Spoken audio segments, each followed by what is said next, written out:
¿Qué tal? ¿Cómo les va? Bienvenidos a un nuevo programa de Fórum Jurídico Fiscal, programa número 59 de este ciclo que se emite para Santiago del Estero a través de Canal 14 de Teleimagen Codificada y para todo el mundo a través de nuestro sitio web forumjuridicofiscal.com.ar. En este nuevo programa tenemos entrevistas a cargo del doctor Ricardo Ferraro desde la Ciudad Autónoma de Buenos Aires y también la presencia del doctor Fernando Drube, juez en lo concursal, societario y registral, para hablar del tema vigente muy importante como es la unificación del Código Civil y Comercial. En el comienzo del programa vamos a estar con el doctor José Luis Sirena, a él me quiero recibir. Próximamente ya están abiertas las inscripciones, se viene el curso en la modalidad e-learning del doctor José Luis Sirena, muy importante, hay que entrar a la página, el procedimiento es muy simple, registrarse y luego inscribirse en el curso en la modalidad e-learning del doctor José Luis Sirena.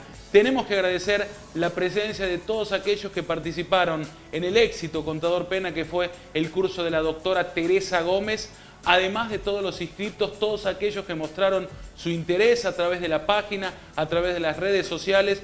Fue un honor para nosotros tener en nuestra primera experiencia a la doctora Teresa Gómez. En los próximos días, el 4 de diciembre, para ser más específico, se realiza, como decía, el curso a cargo del doctor José Luis Sirena.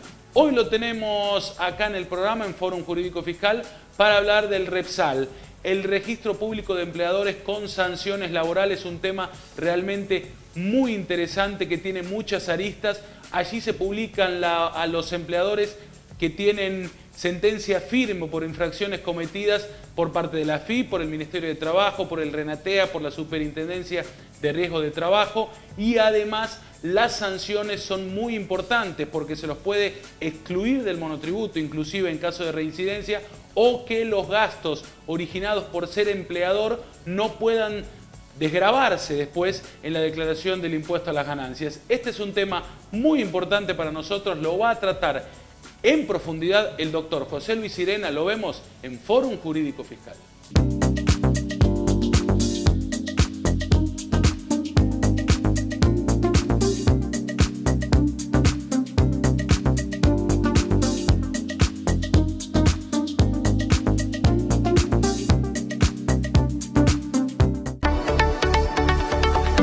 A mi lado está el doctor José Luis Sirena, con quien queremos charlar un poquito sobre algo que, bueno, la gente ya denomina como el veraz argentino, como el veraz laboral.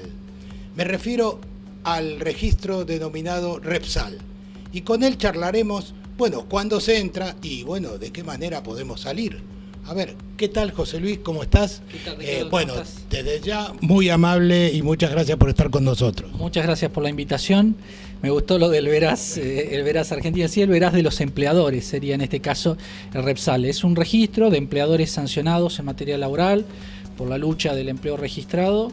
Es fácil entrar, pero no es fácil salir debido a que... Esas son las dos etapas que quiero saber. ¿Cómo se entra y cuáles son las posibilidades de salir? Claro, el ingreso al REPSAL son por sanciones vinculadas con el empleo no registrado o con el empleo registrado en forma parcial. Tengamos en cuenta que podemos tener registrado un trabajador, pero no lo declaramos por la jornada completa o por la remuneración real. En ese caso, si el empleador es sancionado, ya sea por diferentes organismos, pueden ser el Ministerio de Trabajo, la AFIP, hay varios organismos que lo pueden sancionar por ese tema. Cada uno de esos organismos están obligados a tener que ingresar al empleador en el REPSAL. Decime, ¿y se computan las sanciones que se imponen con posterioridad a la creación del REPSAL o las existentes? No, son para las que tienen a partir de una vigencia que es junio, si mal no recuerdo, el 13 de junio, a partir de ahí, y en principio tiene que regularizar la situación y a partir de ahí empiezan a correr los plazos. Los plazos, de acuerdo al tipo de falta, pueden ser de 90, 120 o 180 días, y en el REPSAL no se puede permanecer más de 3 años. Y uno dice, ¿por qué 3 años? Bueno, porque hay sanciones que tienen que ver con lo que es la trata de persona o el trabajo infantil, en ese caso. Entonces ahí en algunos casos toca el Código Penal Y al tocar el Código Penal hay que ver cuánto es la sanción. O sea, la sanción podría superar ese plazo. Entonces, la permanencia sería de hasta 3 años. Los plazos estos que te comentabas, que van en promedio de 90 días a 180 días, se cuentan a partir de la regularización de la relación de trabajo. Una vez regularizada la situación de trabajo, o sea, o pago la multa, o regularizo la situación de algún trabajador, o perfecciono la inscripción de un trabajador, ¿cómo hago para salir y quedar, entre comillas, limpio del Repsal? Sí, no hay forma, no es que se da un plazo para poder regularizar y a partir de ahí, si uno no lo cumple, entra en el Repsal. Hoy por hoy ya automáticamente es como que se estaría advirtiendo al empleador que tiene que tenerlo regularizado. En caso de constatarse la falta y que la falta quede firme, a partir de ahí, en el momento en que regularice la situación, desde ahí se empiezan a contar los plazos y hasta que no transcurran los plazos no hay forma de poder, salir del Repsal en ese caso, con las consecuencias que ello, trae, ¿no? ¿Cuáles son las consecuencias de estar en el Repsal? Bueno, las consecuencias son varias, algunas de ellas están vinculadas con el tema de poder ser proveedores del Estado, de poder acceder a líneas de crédito de bancos oficiales. Los casos más, para el empleador que le pueden llegar a afectar son aquellos casos de reincidencia, cuando reincide, ya está en el Repsal y tiene otra falta vinculada al Repsal. En esos casos hasta se le podría disponer de que no puede hacer uso, en este caso, de los beneficios de poder deducir en el impuesto a las ganancias el pago de los salarios que tienen sus trabajadores, ¿no? Pero esa es una imposición, una multa, una infracción, que la están convirtiendo en una infracción con una sanción severa, digamos. Sí, mismo caso también para el pequeño contribuyente adherido al régimen simplificado, en el cual podría quedar excluido del régimen simplificado si tipifica en esta falta en forma reincidente. La reincidencia, una vez que uno sale del Repsal, ¿no? Y pasan 2 o 3 años de buen comportamiento y tiene un error. Aquella vez que entró, digamos, acrecienta la pena posterior que se pudiera sufrir. No, la pena no, pero es reincidente, lo que podría llegar a tener son esas 2 sanciones como recién vimos. Ahora en la reglamentación se flexibilizó un poco lo que tiene que ver con la fecha de ingreso de un trabajador, que si la fecha de ingreso no dista de más de 30 días desde que entró hasta que lo declaró el empleador, en ese caso, o sea que empezó a prestar servicio pero no fue declarado, y fue declarado con fecha tardía, hasta 30 días quedaría, no entraría en el Repsal. Es una reglamentación del decreto reglamentario en este caso. También establece, pero me parece que no tenía sentido la aclaración, para las sanciones que aplique el RENATEA, en el caso de los agrarios, dice por infracciones leves. Lo que pasa es que las infracciones leves están fuera del objeto del Repsal, o sea que no tenía sentido, es como una aclaración de algo que está fuera del marco de la normativa, ¿no? Que de por sí ya estaba fuera. Muchas gracias, José Luis, y me parece que sobre este tema vamos a seguir hablando. Volvemos al piso entonces.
U24 tiene un plan para usted.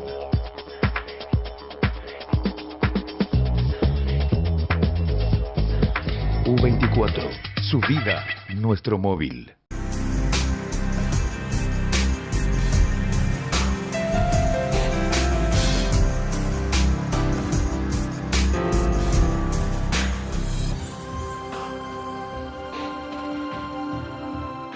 Seguimos en Fórum Jurídico Fiscal, entonces lo anunciado, la presencia muy importante del doctor Fernando Drube, juez en lo concursal, societario y registral. Doctor, ¿cómo le va?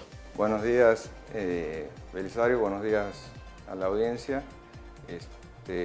Aquí estamos para tratar sobre un tema de mucha trascendencia para el futuro de la sociedad argentina, tal como es la sanción del nuevo Código Civil y Comercial de la Nación, a través de la Ley 26.994, y la cual dispone que este Código Civil va a entrar en vigencia a partir del 1 de enero de 2016.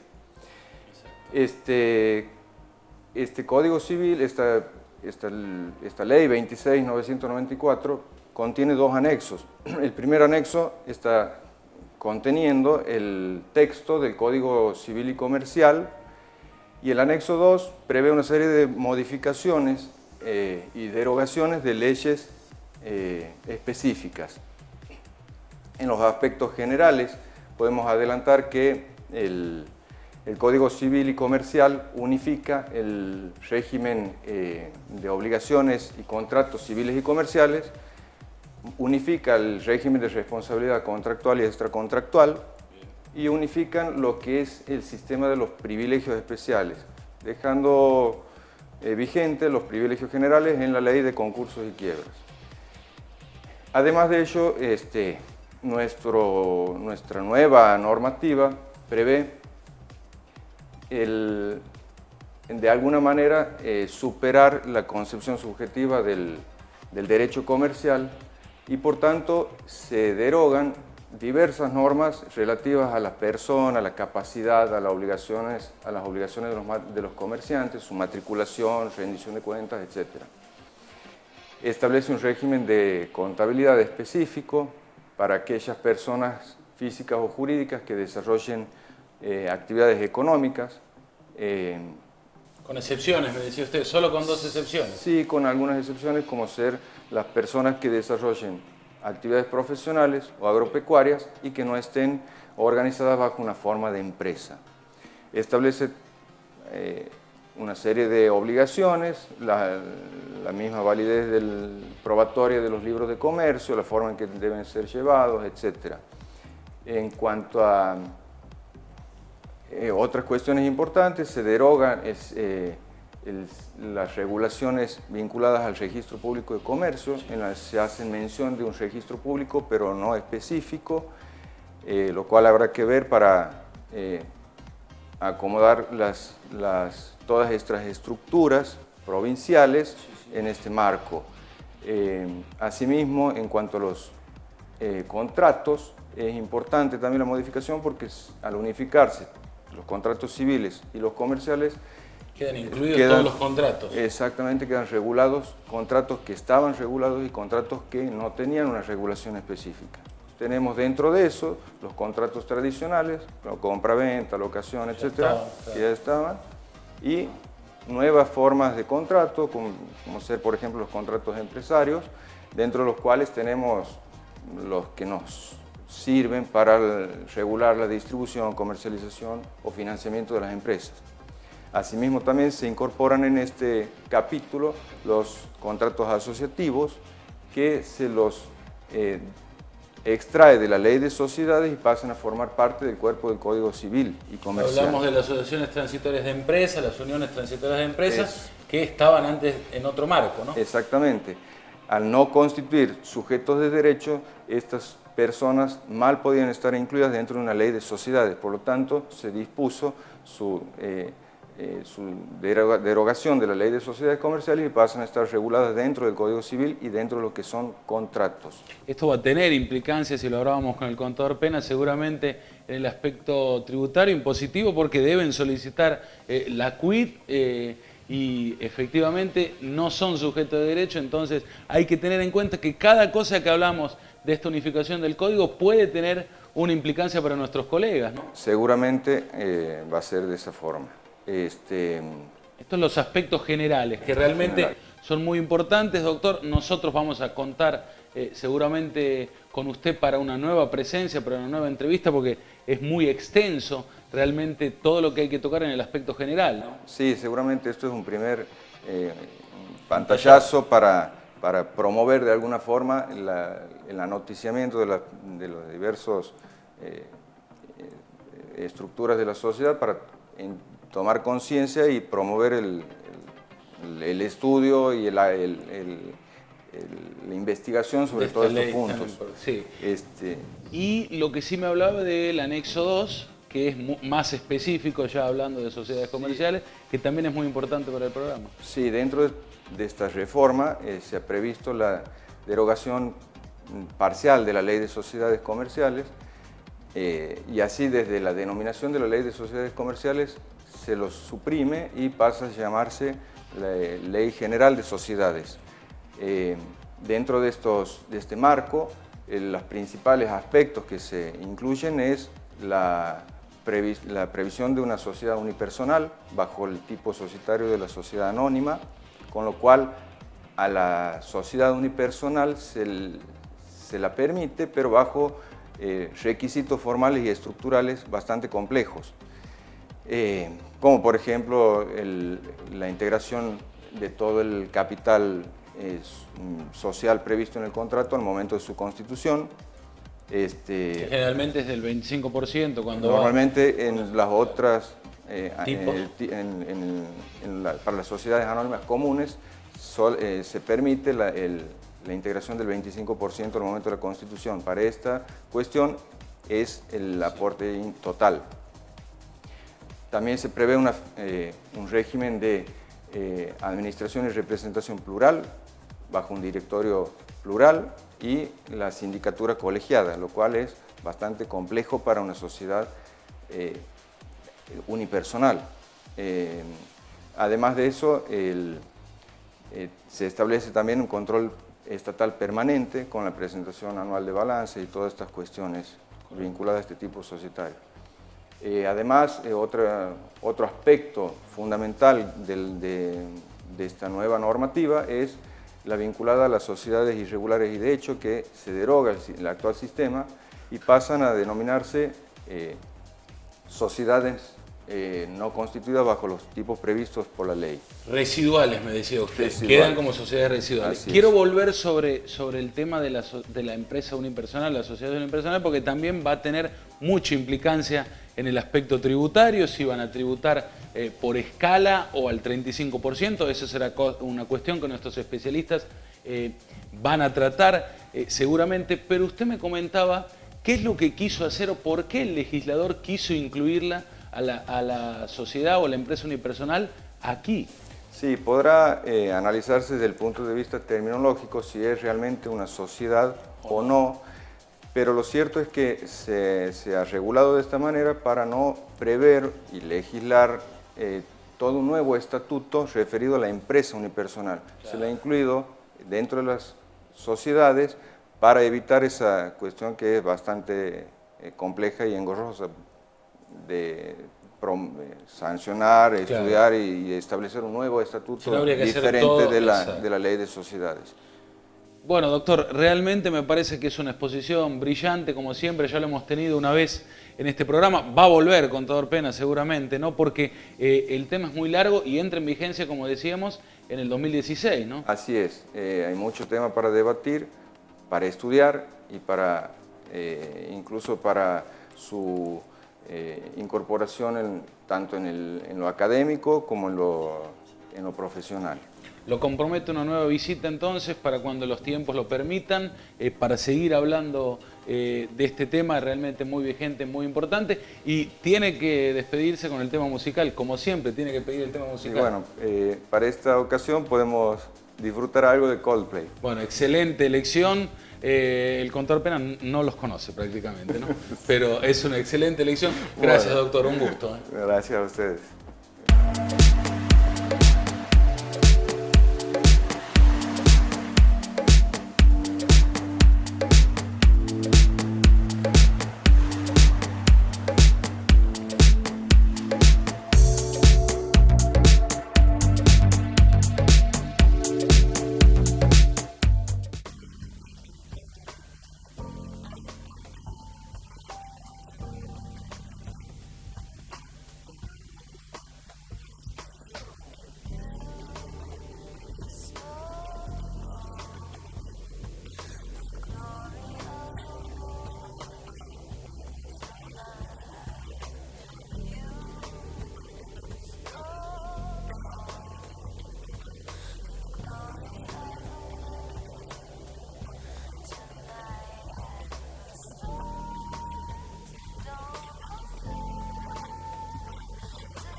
En nuestro país tenemos permanentemente el dilema de la Constitución Nacional, los tratados internacionales, las leyes, y en el medio estamos nosotros los ciudadanos que no sabemos a ciencia cierta qué se aplica, si la Constitución, el tratado y la realidad.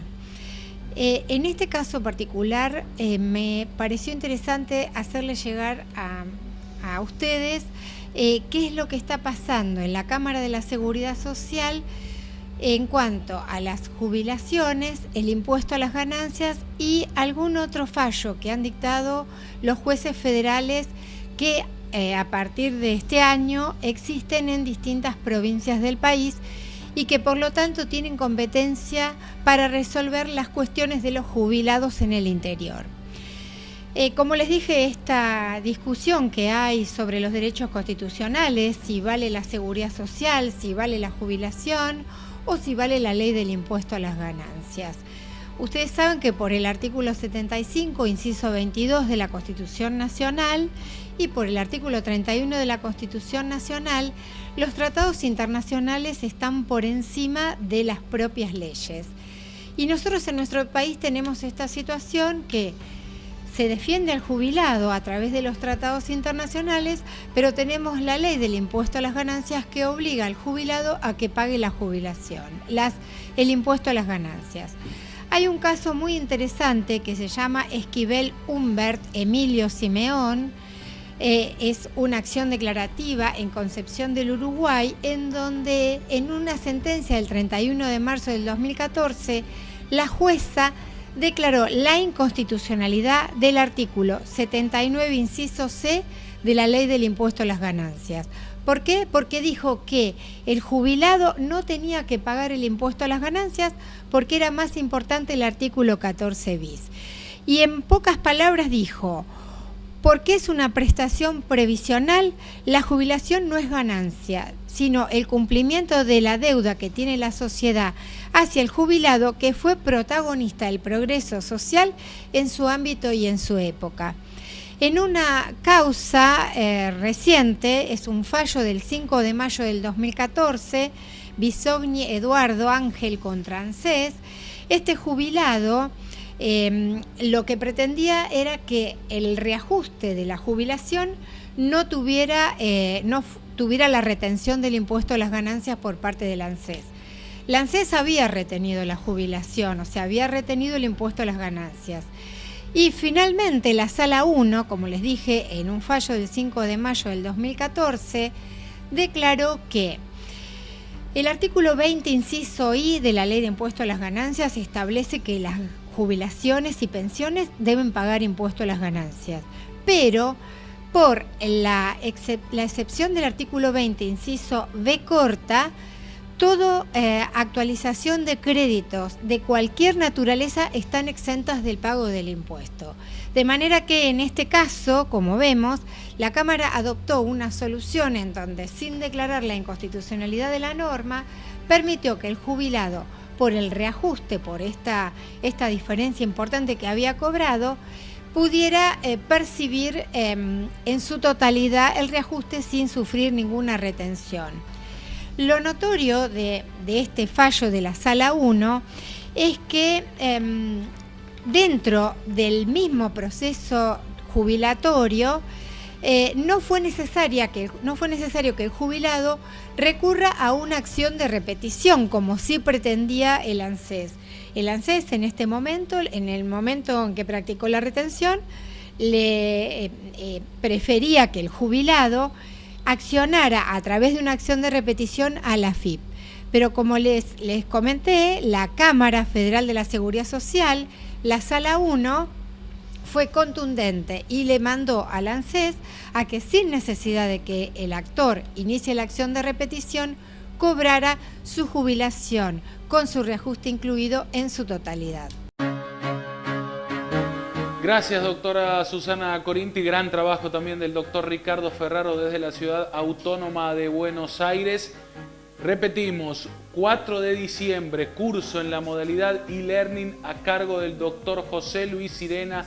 Sueldos y jornales, aspectos prácticos de su liquidación, horas extras, sueldo anual complementario, todo lo que hace a empleados de casas particulares, un curso realmente muy interesante para realizar. El 4 de diciembre estará listo para ser observado, pero tengan en cuenta que de 10 a 12:30 es el curso y allí se pueden hacer preguntas, pero después el material queda disponible para cuando ustedes lo quieran ver. Pueden retroceder y volver a ver algún tema específico, pueden tomar desde la página lo que es el material didáctico que se va a subir, se entregan certificados, es decir, es un curso muy completo en una modalidad muy nueva, e-learning, que todo el mundo está realmente usando de muy buena manera y me parece que es un gran hallazgo de Fórum Jurídico Fiscal. Los invitamos a entrar a nuestra página, a inscribirse, a registrarse y luego inscribirse en el curso imperdible el doctor José Luis Sirena el 4 de diciembre, forumjuridicofiscal.com.ar. Ahora sí se está terminando el programa, nos vamos a ir con la frase habitual y como ustedes escuchaban en el segundo bloque, con un tema musical de Coldplay elegido por el doctor Fernando Drube. Así se termina una nueva edición de Fórum Jurídico Fiscal.